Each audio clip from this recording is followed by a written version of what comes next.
Hey everyone, this is the second part of a series responding to a video titled Jordan Peterson's Thoughts on Transgenderism, featuring Jordan Peterson and Ben Shapiro chatting in a cafe. If you haven't watched the first video in this series, I'd recommend that you do so, but for those who haven't, I'll quickly recap what we went over there to give context on what I'll be saying in this video. In the first video, I contended that Peterson and Shapiro present a line of argument that amounts to a defense of conversion therapy, and the purpose of this argument is to drive home the narrative that LGBT activism, including efforts to promote LGBT acceptance and protection, leads to very negative consequences for society. For context, Canada passed a bill to ban conversion therapy across the whole country in December of 2021, and Peterson's argument goes as follows. He begins by misrepresenting Canada's recent ban of conversion therapy, claiming that what the ban actually does is make it illegal for a therapist to question or disagree with something that their client says about themselves. We hear Peterson make this claim both in his chat with Shapiro and in a column that he wrote for the National Post. Although I found out soon after finishing my first video that Peterson is actually quite fond of making this claim, as he's been repeating it publicly in many places, often in connection with his recent outburst directed at Elliot Page. And now we have legislation banning conversion therapy. So you can't even, if you're a therapist, you can no longer really even question the identity claims of your clients, but you can convert kids surgically. So tell me how we can be having this conversation even. It's just beyond comprehension. Yeah, it's. I think people have very differing views. A lot of people just want to tolerate it and say this is fine. Tolerate what? Tolerate what? Castration and double mastectomies for 13-year-olds? Well, yeah, no, seriously, man. Yeah. That's not tolerance. That's crossed the line. That is not tolerance. As we can see, Peterson is quite convinced of this claim and feels very passionately about it, which is strange considering how easily disproved it is. In my last video, we looked over the actual text of the specific bill that he is referring to, and we saw that the bill has a specific definition of what constitutes conversion therapy under this law, which would be a practice, treatment, or service that is designed to change or repress non-heterosexual attraction or non-cisgender gender expression. The bill even includes a paragraph to specify that this definition does not include practices, treatments, or services that relate to the exploration or development of an integrated personal identity, and that is not based on an assumption that a particular sexual orientation, gender identity, or gender expression is to be preferred over another. So in order to be considered conversion therapy, your practice, treatment, or service must be based on the assumption that a particular gender expression, gender identity, or sexual orientation is better than another, and it has to be designed to change or repress non-heterosexual attraction or non-cisgender identities. So for example, if a confused child or teenager who thinks they might be gay or trans goes to see a therapist about it, and after working through it with their therapist who questions them directly and non-judgmentally about it, they decide that they actually are straight or cis after all, that is not conversion therapy under this new law, because the therapy wasn't designed with that predetermined goal in mind. Second, there is absolutely nothing in this bill that mandates the application of affirmation therapy. The bill doesn't prescribe any particular method of therapy, and the words affirm or affirmation don't even appear in the bill. Now, my last video is about investigating what this affirmation therapy is supposed to be, where Peterson got this idea from, and whether or not it has any factual basis in reality. Based on my investigation, my answer to that last question is a decisive no. But even if it wasn't, affirmation therapy and whatever it's supposed to entail has nothing at all to do with the Canadian bill that Peterson is talking about. There's no way around this. Peterson is dead wrong about what is in this bill. However, as I said in my last video, everything that Peterson and Shapiro say in their video afterwards is built on this single claim. The claim that banning conversion therapy actually forces therapists to always agree about anything and everything their client says about themselves is the foundation for everything else we're going to hear these two say. And now that I've dealt with this claim, we can now focus on my next objective, which is to analyze and then deconstruct how Peterson and Shapiro use rhetoric in a way that allows them to carry out a conversation that appears to consist of high-minded intellectual analysis that, despite its lack of foundation in actual fact, nonetheless convinces their listeners towards real tangible actions and voting patterns. In this case, the central theme that Peterson and Shapiro will drive home to their listeners is that LGBT activism, including efforts to promote LGBT acceptance and protection, will lead to very negative consequences for society. For the first example of how Peterson motivates this claim, let's jump back into their video where we left off. And then so now in Canada, because they banned conversion therapy, it's now all affirmation therapy. Right. There's no such thing as affirmation therapy. Right. No, it's insane. I mean, the semantic game that was used in order to say, well, conversion therapy, which was at one time using electric shock to treat homosexuals. Yeah. And saying that that's the same thing as you have a gender-confused 12-year-old. Look, I had a 14-year-old kid who was a client of mine. So what we see here first is Peterson rolling his eyes at the mention of conversion therapy being banned in Canada, which prompts Ben to swoop in and suggest that there's some kind of semantic game that's being played with the definition of conversion therapy. This was a savvy move on Ben's part, because if it wasn't for this caveat, Peterson's opposition to banning conversion therapy probably would have lost a lot of the audience. For those who may not know, conversion therapy is something that has a very toxic reputation amongst the general public, and no matter where you happen to land on the political spectrum, most people oppose conversion therapy. This is because conversion therapy is regarded in the general public as essentially being torture, which is what Ben was alluding to when he mentioned electroshock treatment. Conversion therapy, and I put quotes around therapy, has included the use of forced confinement, beatings, and, yes, electroshock treatments to try and make non-straight people straight. The people who endure this treatment are often not there out of their own free will, having been forced there by their family or even religious and legal authorities. Now, to be fair, and I don't know why I bother, but these sorts of techniques are, as far as I can tell, rarely used in developed countries in the 21st century, but I found examples of them being used as late as the 1970s.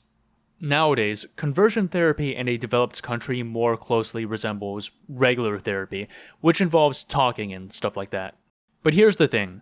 Just because the techniques have gotten less draconian doesn't mean that conversion therapy is less problematic, or shouldn't be banned by law. Even if the conversion therapy just involves quote-unquote soft techniques, the central premise behind the practice remains the same.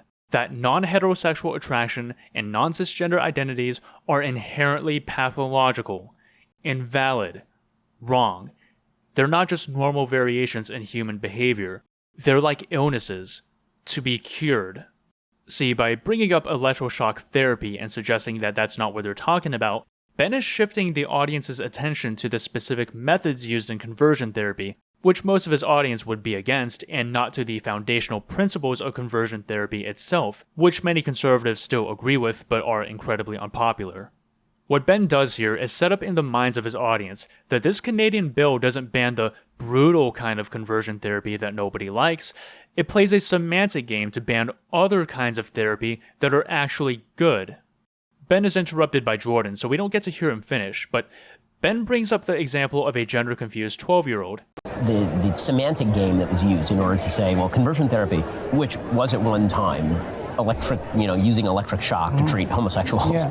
And saying that that's the same thing as you have a gender-confused 12-year-old. Look, I had a... Now, I think it's safe to assume that what he was going to say is that under this new conversion therapy ban, counseling a 12-year-old who is confused about their gender and doing it in a way that suggests that the 12-year-old could actually be the gender that they were assigned at birth would be considered conversion therapy and punishable under the law.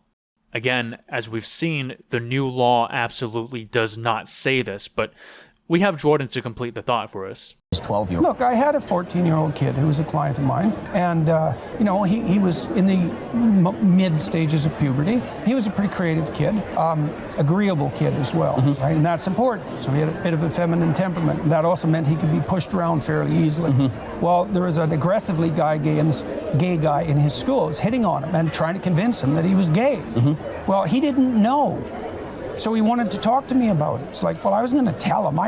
What the hell do I know about this kid? Exactly. And I wanted to hear what his problems were and how it might be sorted out, what he wanted. And like that's what you do in therapy, is you help people sort out their problems. Now this idea is you come to me with an axiomatic claim, whatever it is about your identity, and my job is to rubber stamp it. It's like, I'm not a therapist then. So this is not only insane, this insistence. Like, I like to think of truth, untruth, and anti-truth, right? And the notion that therapists affirm is an anti-truth, because look, let's say you come to me and you say, you have a proposition about yourself, and I say, no, I'm your therapist. No, that's wrong. It's like, that's not good therapy. But neither is you have a proposition about yourself and you're disturbed enough to come to a therapeutic session, and I say, yes, you're right. It's like, I don't know if you're right. And if you're so right, why are you here? Like, what are we talking about if you're already right? So this is where Peterson lays out what he believes affirmation therapy is supposed to be. It's where a client goes to their therapist with some claim about their identity, and the therapist uncritically and automatically says, yes, you're right. Again, we've already been over this, so we're moving on. What I'd like to focus on now is Peterson's story about his 14-year-old client, who thought he might be gay because of a quote-unquote aggressively gay guy hitting on him. Let's think about the context in which this story was delivered. It's delivered right after Ben mentions a gender-confused 12-year-old getting counseling, which would supposedly be banned as conversion therapy. And it's before Peterson talks about how uncritically accepting what your clients tell you as true is now required by law in Canada. I think the message that this sends to his audience is rather clear. The insinuation is that because of this conversion therapy ban and the supposed mandate of affirmation therapy, if a young person begins questioning their sexuality because of the aggressive advances of a gay person, goes to see a therapist about it, the therapist will now be forced to automatically affirm that their client really is gay without questioning it or looking into it further, out of fear that they will be prosecuted for practicing conversion therapy. I have to point out how perfectly this story feeds into a very common anti-LGBT trope of homosexuals preying on young children, especially young naive boys. And in this case, Peterson is suggesting that now therapists in Canada are mandated by law to take young confused children and take the side of the aggressively gay people inducing this confusion in them, and essentially convince these children that they really are gay or really are transgender. To even question this confusion, they claim, is now illegal. Remember, many conservatives have the idea that it is possible to somehow brainwash someone who is straight or cis into being gay or trans, even if that person never would have been either one of those things otherwise. This idea is what underpins the current conservative position on LGBT issues, which manifests in legislation like Florida's Don't Say Gay bill, the idea that merely exposing children to the fact that LGBT people are valid is enough to entice them into being so themselves. And Peterson is now sending the message to his audience that an aggressively gay person at their child's school can induce this kind of confusion in their children, and Canadian therapists are now required by law to automatically tell that child that yes, they really are gay or trans, and that questioning these feelings is considered conversion therapy and thus illegal. Remember, earlier I claimed that the central theme of Peterson and Shapiro's video is the idea that LGBT activism, efforts to promote acceptance and protection for LGBT people, will have destructive effects on society. Here, Peterson and Shapiro have taken something that should be completely uncontroversial, banning conversion therapy, and they have managed to convince their audience that this bill actually compels therapists to essentially become accomplices to aggressively gay predators who want to groom their children into becoming LGBT. The point is, even something as common sense as banning conversion therapy can and will be twisted by bad faith culture warriors into being an existential threat, and they don't need facts to do it. Hopefully, we can now also see that despite the protests from Peterson and some of his fans, he is not a centrist. This is a clear example of him going out of his way to use his platform to feed into an incredibly toxic right-wing culture war narrative about LGBT people. Now, we're not done yet. Now Peterson and Shapiro are going to tell us about how banning conversion therapy will result in, and I'm not kidding, the destruction of all psychotherapy. Why are you here? Like, what are we talking about if you're already right? It's a destruction of basically the only form of therapy that we know to work. Yes, cognitive behavioral therapy. It's all about saying that so are the rest of them. They're all this is one of the things that's interesting about clinical psychology. Every single school of psychotherapy is predicated on the idea that free expression of thought or the free transmutation of behavior is curative. And it's true with cognitive behavioral therapy, just like psychoanalytic therapy. It's all the same thing. And also the other axiom of therapy is voluntarily expose yourself in measured doses to what you're afraid of. And so that's an interesting thing, because the psychoanalysts believed when the behaviorists first came up with exposure therapy, they had it formulated wrong. They thought you learn to be afraid. So you're normal, and then something hurts you, and then you learn to be afraid of it. That's wrong. You're always afraid, except when you learn not to. So they had it exactly backwards neuropharmacologically, and it really matters. This matters. That doesn't mean you can't learn some fears. You can, but mostly you unlearn terror. Right? So children are afraid to get away from their mother. It's because they're afraid of the entire world. Well, you have to learn how not to be, and you don't learn that by habituation, because that was the idea. So you take someone who's afraid, they've been conditioned to be afraid, you expose them to what they're afraid of, and then you have them do relaxation exercises so they counter condition. Well, then it was discovered, and they don't have to do the relaxation exercises. Oh, well, it still works, just exposure. It's like, well, they get less afraid when you expose them, because their fear habituates. So then the psychoanalyst said, well, if they get less afraid of that particular thing, the symptoms are just going to substitute, because that fear of an elevator, say, was reflective of a deeper fear of death. Had a client I exposed to an elevator, the doors open, she said, that's a 2. It's like, and her fantasy about the elevator was, it was a place she was going to die in of a heart attack. Well, people were discomforted and, what would you say, made contemptuous of her foolishness while she was suffering and dying. So social alienation and death, that was the elevator for her. So we expose her to the elevator. What does she learn? Not to be afraid of the elevator. No. She learns she can tolerate those fears. She learns to be brave.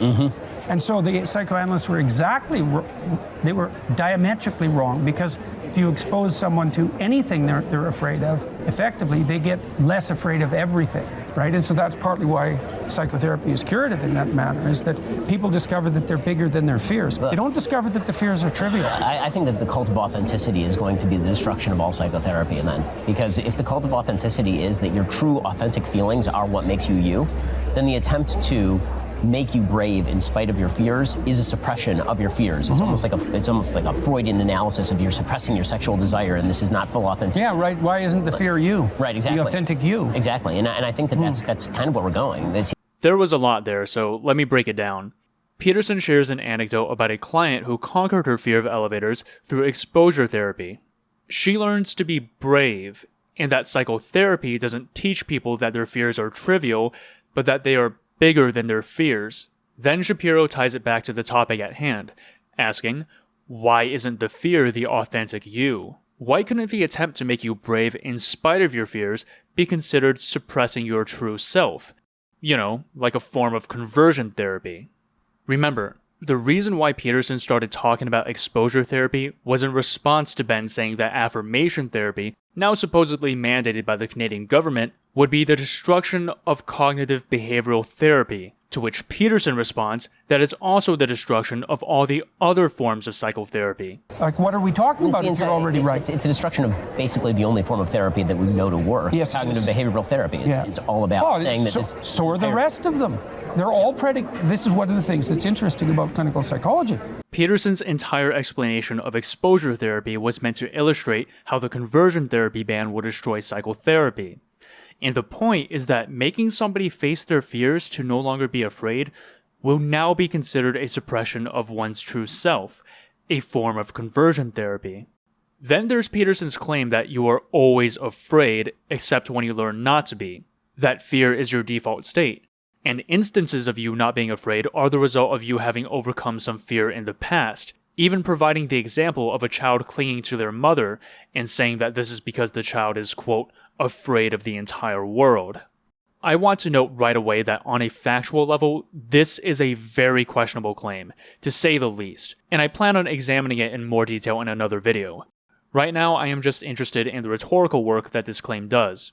Remember, Peterson and Shapiro are claiming that the practice of exposure therapy is facing destruction from the same forces behind the bill banning conversion therapy. Under Peterson's theory of fear, the only way to become a functioning, independent person is to go through the process of gradually overcoming your default state of being afraid of, quote, the entire world. But this process of overcoming your fears through exposure is the same process that takes place in exposure therapy.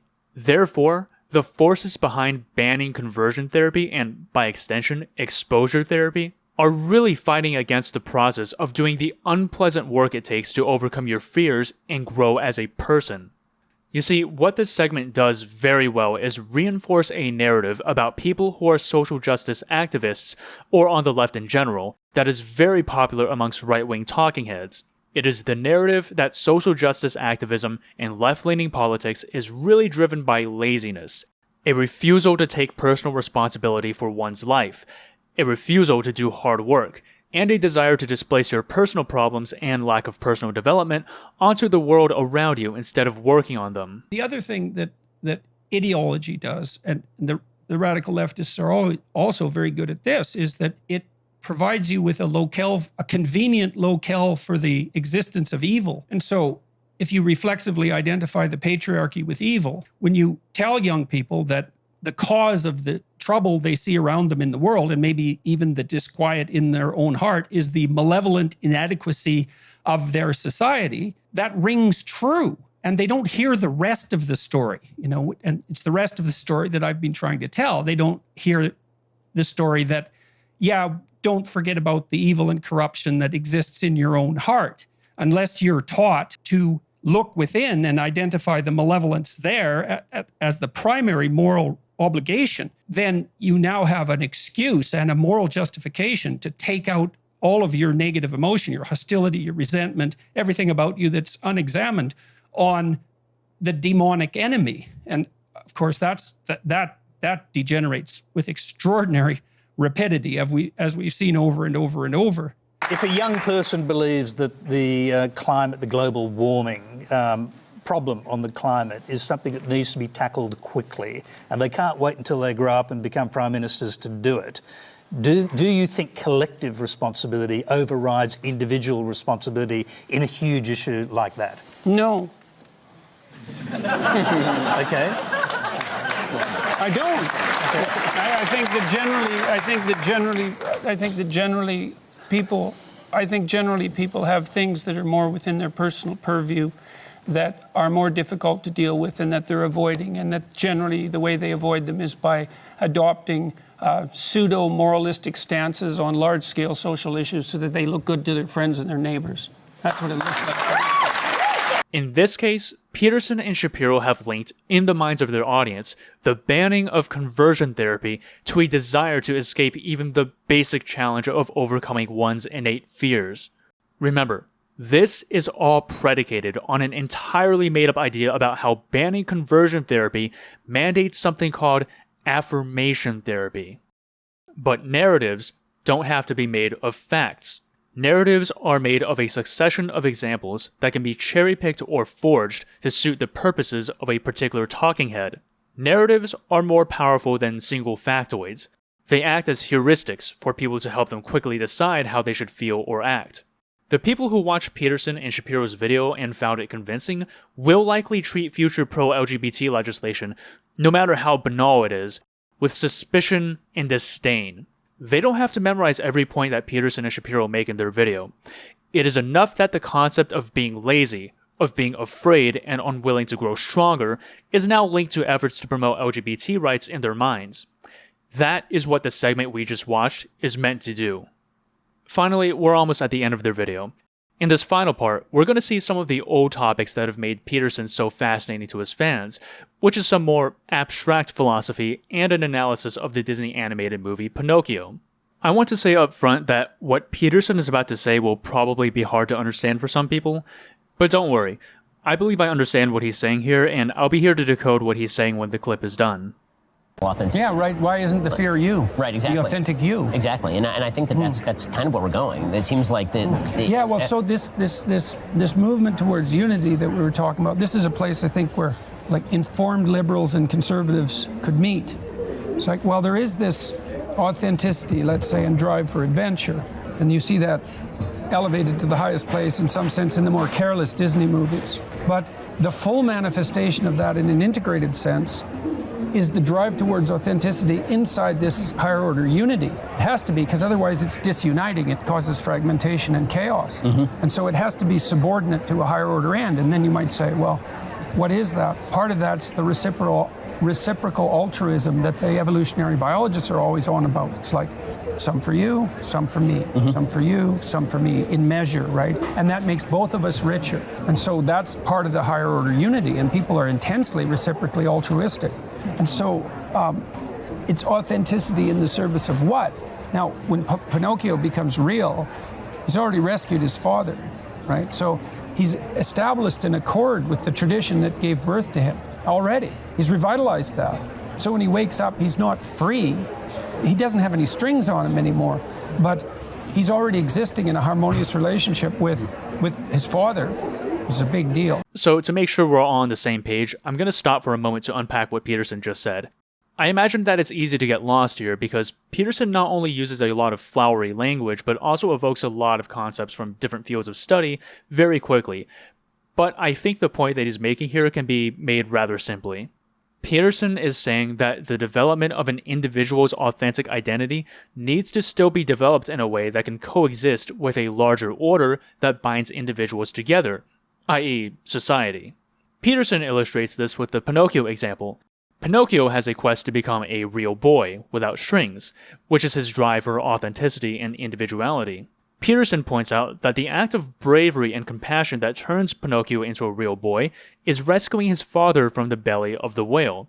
Therefore, even when Pinocchio realizes his authenticity and individuality, he's not completely free, because Pinocchio achieves this authentic individuality within, and even through, a larger uniting order.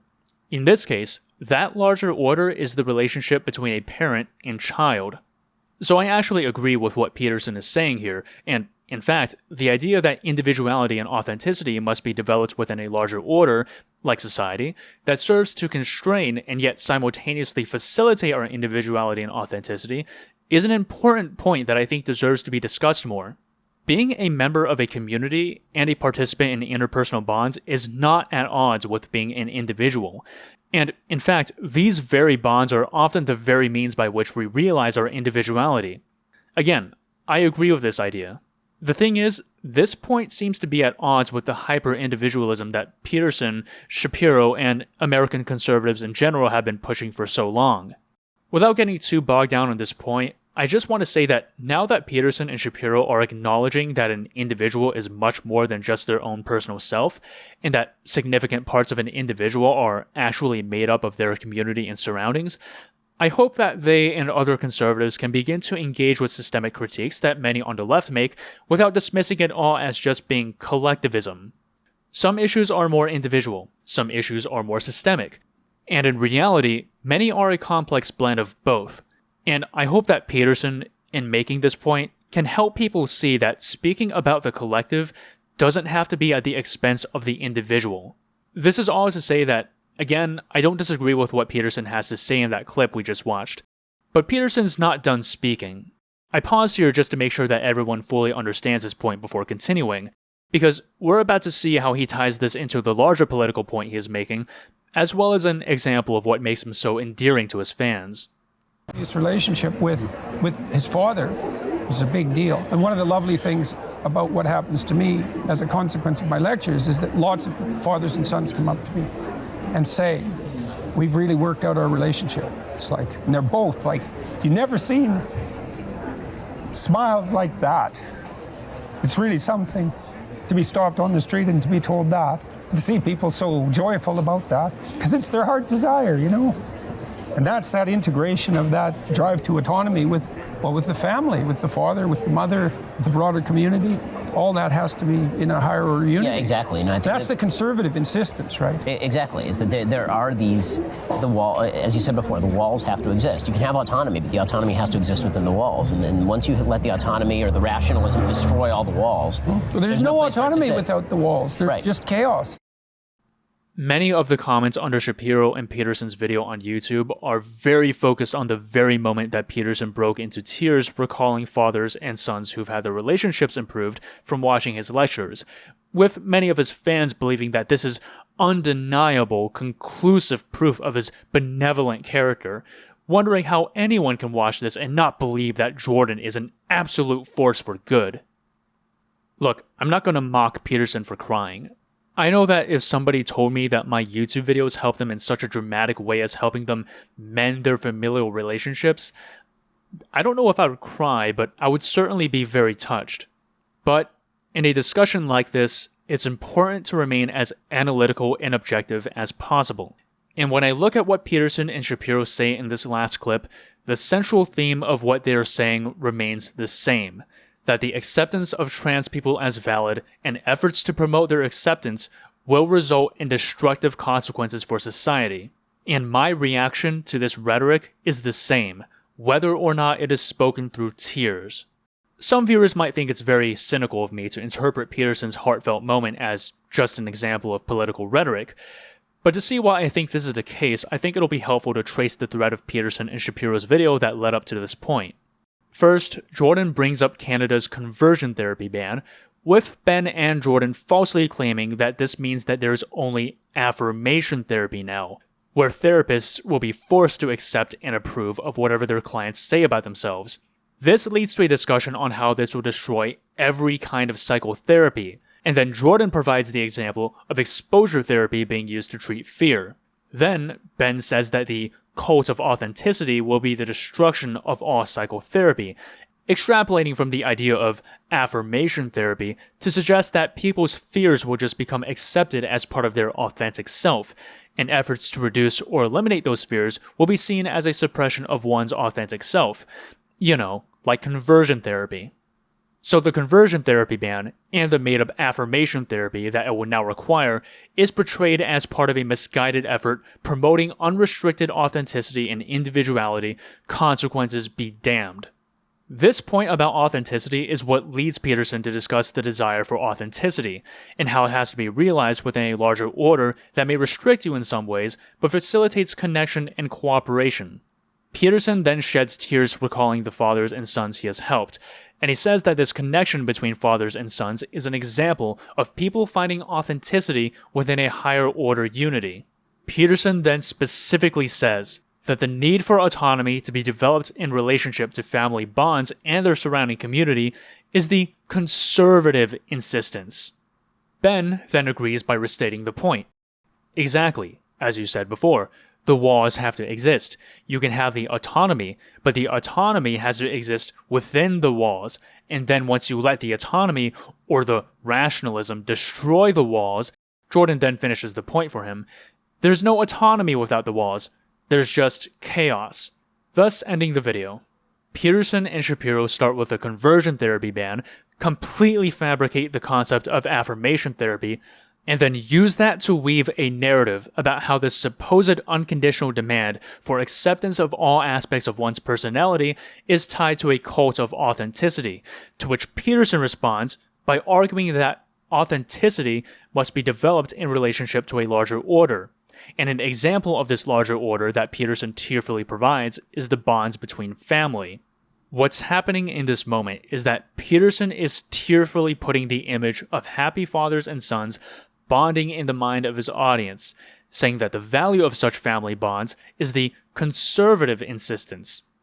And then, through a chain of associations and implications, convincing his audience that these precious family bonds are being threatened by a reckless and self-centered view of authenticity that is represented by LGBT activists and the left, who have supposedly used the Canadian government to force therapists to only perform affirmation therapy.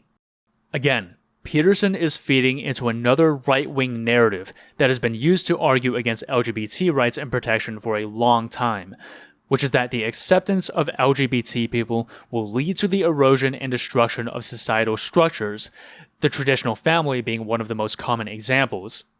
So in the span of just a few minutes, Peterson and Shapiro have used a complete falsehood to connect LGBT activism and the left to forcing therapists to convince young boys who are confused about their sexuality or gender because of aggressively LGBT people that they really are gay or really are trans. They portrayed the ban of conversion therapy as part of the ideology of mentally weak leftists who want to excuse their unwillingness to challenge themselves and grow as their authenticity, and as a larger leftist and LGBT effort to erode societal foundations, including the bonds between family. Oh, and did I forget to mention the destruction of all psychotherapy?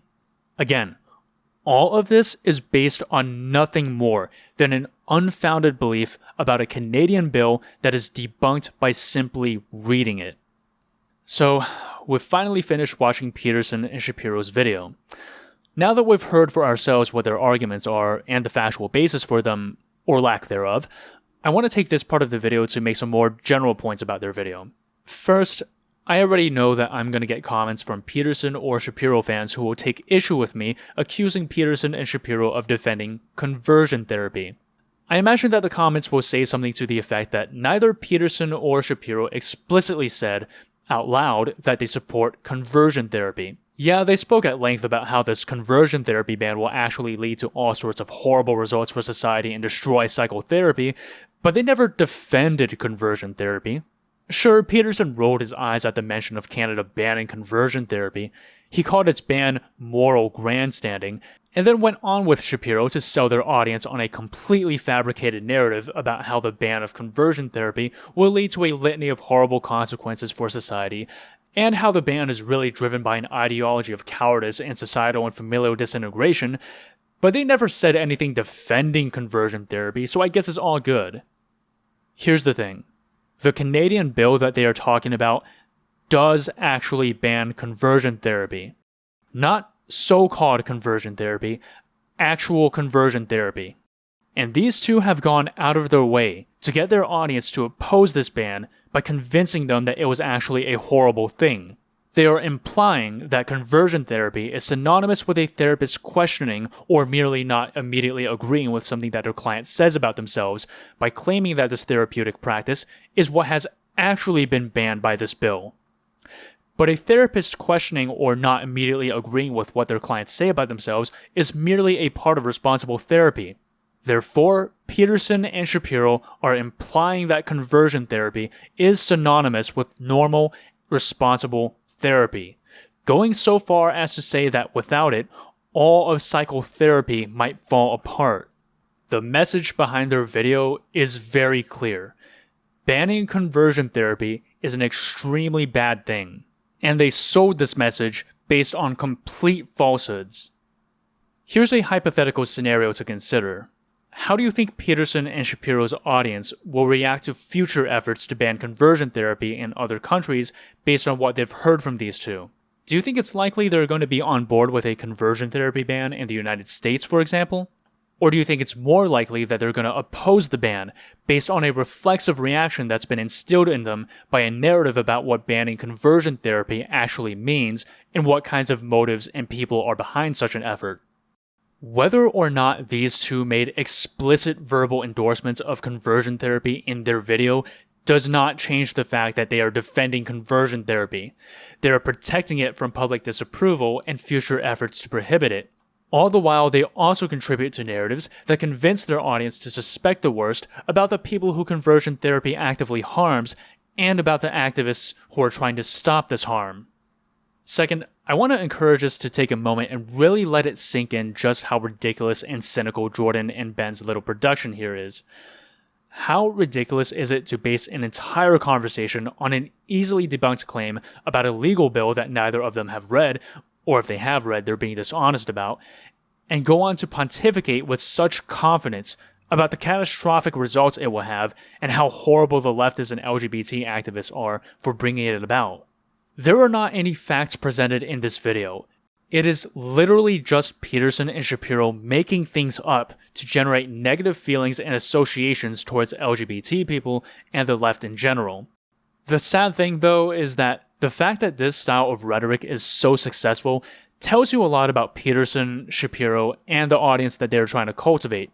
Everything about this conversation, from the way they speak, the rapid-fire grandiose claims about vastly different fields of knowledge, and even the pretentious fly-on-a-wall in a cafe with background noise added in presentation, isn't meant to deliver knowledge to their audience. It's to sell the aesthetic of intellectualism. I mean, when you don't have facts, I guess that's just the best you can do. To conclude with, in this series, we got an overview of Shapiro and Peterson's arguments, and examined the factual basis that is supposed to serve as their foundation. We've seen that Peterson's claims about what Canada's conversion therapy does has no basis in reality. We investigated Peterson's claims about so-called affirmation therapy by tracking down its source in Abigail Schreier's book. We found that her claims were not supported by her citation and, in fact, were contradicted by it. Schreier is, in fact, not a reliable source. She is herself driven by strong partisan commitments. But Peterson has seen fit to take Schreier at her word and apparently didn't feel the need to look into her sources or to the many practicing psychologists who have publicly disputed other points in her book. We've then analyzed how Peterson and Shapiro took this made-up falsehood to deliver a string of anti-LGBT, anti-progressive talking points while disguising them as high-minded intellectual discourse. Whether or not you find Peterson's self-help advice useful, what we have seen here should be a serious indication that Peterson is not as much of an ideologically unbiased and factually scrupulous public intellectual that many of his fans regard him as. This concludes part 2 of this series. The next part of this series will still focus on this same video, but instead of focusing on the factual details of their arguments, which we did in this video, we will focus on more general points about how Peterson and Shapiro wield rhetoric to create the illusion of intellectualism for their audience, even in the absence of facts. Continued in part 3.